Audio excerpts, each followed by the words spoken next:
अब हम करने जा रहे हैं अपना क्वेश्चन नंबर 6। जरा ध्यान से समझिएगा। वो आपसे कह रहे हैं a solid iron pole consist of cylinder of height 220 centimetre and base diameter 24 centimetre. वो तो ये कह रहे हैं कि भाई एक कोई सिलेंडर है जिसकी रेडियस, डायमीटर बेसिकली गिवन है तो रेडियस हम फाइंड आउट कर सकते हैं। डायमीटर दिया हुआ है कितना 24, तो रेडियस कितनी हो जाएगी 24 डिवाइडेड बाय 2 मतलब कि 12 सेंटीमीटर। और इसकी हाइट यहां से यहां तक इसकी जो हाइट है वो गिवन है कितनी 220 सेंटीमीटर। समझ आ रही बात यानी। अब जरा ध्यान दीजिएगा। अब वो आपसे कह रहे हैं कि इसके ऊपर which is surmounted by another cylinder of height 60 centimetre and radius 8 centimetre. ठीक है। इसके बाद यहां से यहां तक इसकी ये छोटा वाला जो सिलेंडर है उसकी रेडियस कितनी गिवन है, जिसको मैं स्मॉल आर से डिनोट कर रहा हूं 8 सेंटीमीटर। और इसकी हाइट कितनी है जिसको मैं स्मॉल एच से डिनोट कर रहा हूं 60 सेंटीमीटर। क्या यहां तक सब कुछ क्लियर है? वो कह रहे हैं इन दोनों का वॉल्यूम बताइए। भाई वॉल्यूम, और वो भी किसमें, ग्राम में।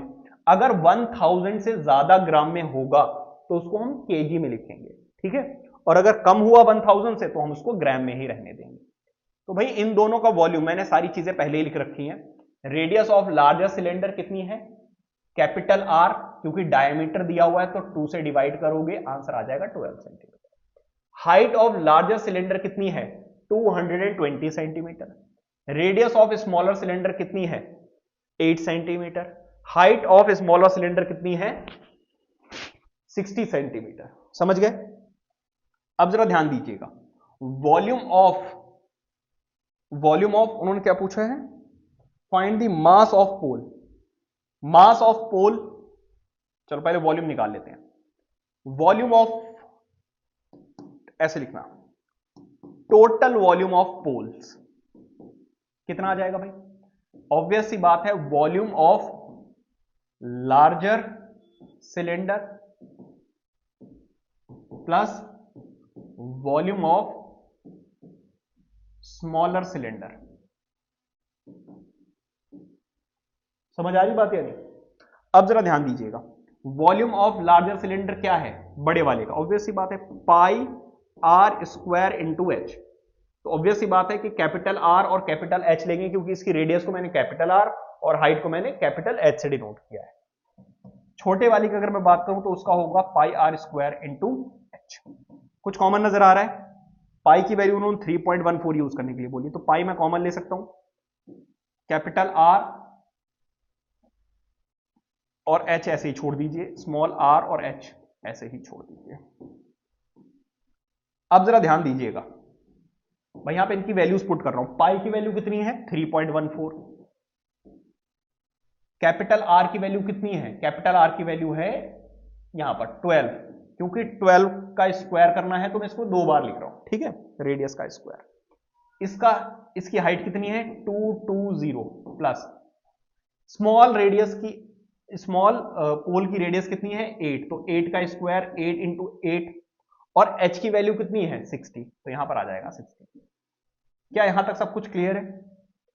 देखो काफी कुछ जो है ना कॉमन आ सकता है अगर आप ध्यान से देखें तो, ठीक है। क्या कॉमन आ सकता है 3.14 इंटू, देखो इन दोनों में से जरा देखिए, इन दोनों में से 4 यहां से कॉमन लिया जा सकता है, ठीक है। जब आप 4 कॉमन लोगे तो कितना आ जाएगा, 4 यहां से कॉमन ले रहा हूं मैं, 4 यहां से, ठीक है। और साथ में क्या ले रहा हूं 60 कॉमन ले रहा हूं, क्या ले रहा हूं 60 ले सकते हैं कॉमन, 10 और 6, छोड़ो यार मल्टीप्लाई कर देते, खत्म करते हैं। जरा ध्यान दो 3.14, वैसे इजी तो हो जाएगा अगर हम कॉमन ले ले तो, कॉमन लेते हैं यार, ठीक है। थोड़ा ध्यान से समझना पड़ेगा, कॉमन इजी हो जाएगा। देखो यहां पे और यहां पे क्या कॉमन है, यहां पर और यहां पर 4 कॉमन है, ठीक है। तो मैंने 4 यहां से कॉमन लिया और 4 यहां से कॉमन लिया और साथ में लिया 10 कॉमन, क्या लिया 10। तो अब अगर आप ध्यान से देखें यहां से 4 निकल गया तो क्या बचेगा 3, 4 3 12, यहां से 4 निकल गया तो क्या बचेगा 3, यहां से 10 निकल गया तो क्या बचेगा 22, देखो यहां से भी 4 निकला है तो 2 बचेगा, यहां से भी 4 निकला है तो 2 बचेगा, और यहां से 10 निकला है तो 6 बचेगा। क्या इतनी बात समझ में आ रही है? अब इनको सॉल्व कर पाएंगे हम थोड़ा इजीली।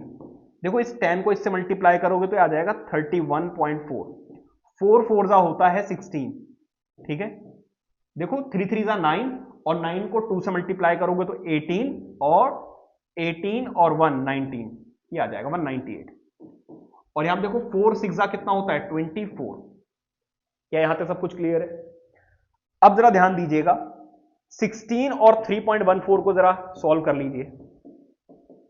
6 4 जा कितना होता है 24, 6 1 जा 6 8 आ जाएगा, 6 3 जा 18, 1 से करोगे 4 1 3, 4 12 कैरी 1 10 4 5, तो यहां तो आ जाएगा जी 504.2.4, और इन दोनों को ऐड कर लीजिए तो 4 और 8 कितना होता है 12 कैरी 1, यहां पर आ जाएगा 11 + 1 12 कैरी 1, तो यहां पर आ जाएगा 2। यहां तक सब कुछ क्लियर है? अब इन दोनों को हमें सिंपली क्या कर देना है, मल्टीप्लाई कर देना है, ठीक है। अब इन दोनों को जरा मल्टीप्लाई करते हैं, ठीक है। किसको? 5,502.4 किससे मल्टीप्लाई करना है 2 2 2 से।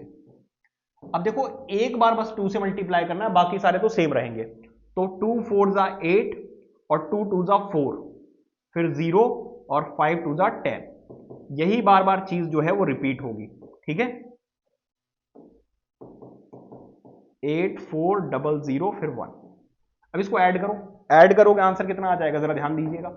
एंड में आ जाएगा 8, फिर क्या आ जाएगा 4 और 8 को जब आप ऐड करोगे 12 कैरी 1, और यहां पर अगेन 12 12 + 1 13 कैरी 1 4, फिर 5 आ जाएगा, फिर आ जाएगा 1 1 1। ठीक है जी, आंसर चेक करो एक बार। अब हमें इसका निकालना है मास। क्या निकालना है? मास निकालना है। मास मिलेगा जब आप इसको किससे मल्टीप्लाई करोगे 8 से मल्टीप्लाई करोगे। किसको? ये जो हमारा वॉल्यूम आया है इसको। तो ये आ रहा है 111,532.8। इसको जब आप मल्टीप्लाई करोगे आंसर आ जाएगा 8 8 जा 64। कितना आ रहा बताओ, फटाफट बता दो। 892.2 kg। देखो जब आप इसको मल्टीप्लाई करोगे ना तो आंसर एक और आएगा यहां पर, वो होगा ग्राम में। उसको 1000 से डिवाइड करके इसको लिख दिया गया है केजी में, ठीक है। पहले इसको 8 से मल्टीप्लाई कर लेना, एक आंसर आएगा। आपको क्या करना है, बस 1000 से डिवाइड करके डेसिमल यहां पर पुट कर देना है, ठीक है। अगर कंफ्यूजन है तो करा दूं या क्लियर हो गया? क्लियर है? तो इसको पहले 8 से मल्टीप्लाई कर लेना, जो आंसर आएगा 1000 से डिवाइड करना है, बेसिकली डेसिमल 3 टाइम्स इधर शिफ्ट कर देना है, ठीक है। नोट कीजिए।